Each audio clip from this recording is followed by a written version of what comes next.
Good evening. My name is Josh Noakes and my topic was anti-Semitism. Violence and hate against Jews has risen sharply over the last few decades. All over the world we are seeing the Jewish people suffer persecution. The troubling part is the aggression isn't only coming from one region or group of people. It's coming from several places.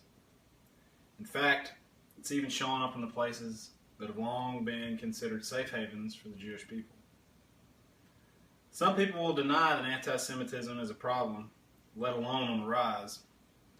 However, if we seriously consider all of the facts concerning the treatment of Jews around the world, there is no ignoring the fact that Jewish oppression is getting worse. In order to show that anti-Semitism is on the rise, we must show that where it's coming from, who it's coming from, and some possible reasons as to why.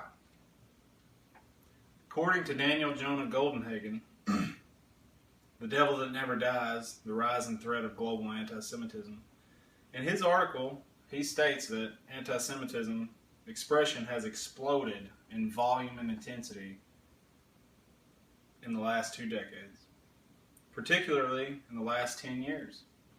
He displays the fact that anti-Semitism is not only on the rise, but it's worse than ever expected.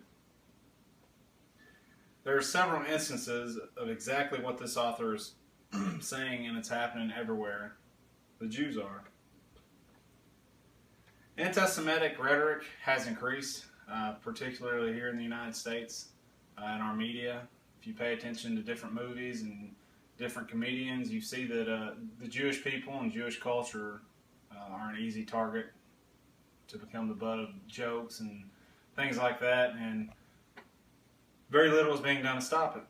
Also, it's not debatable that the attacks, there are attacks on Jewish people, and they're occurring frequently, and they're increasing. It is important for us to speak up and voice opposition to intolerance. However, in order to be effective, we must understand the problem, because knowledge is power. And in this case, in order to stop this type of movement from spreading, we need to be aware of what causes it. The most interesting sources that I came across were the news articles from local newspapers explaining some of the events that are taking place.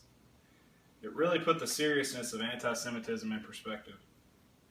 It's not just a story you see on the national news. These things are happening in small, quiet communities as well.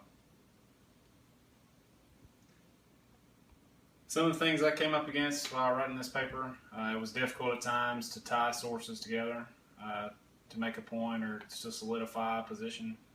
But there are enough sources that I was able to do that. Thank you for your time and attention.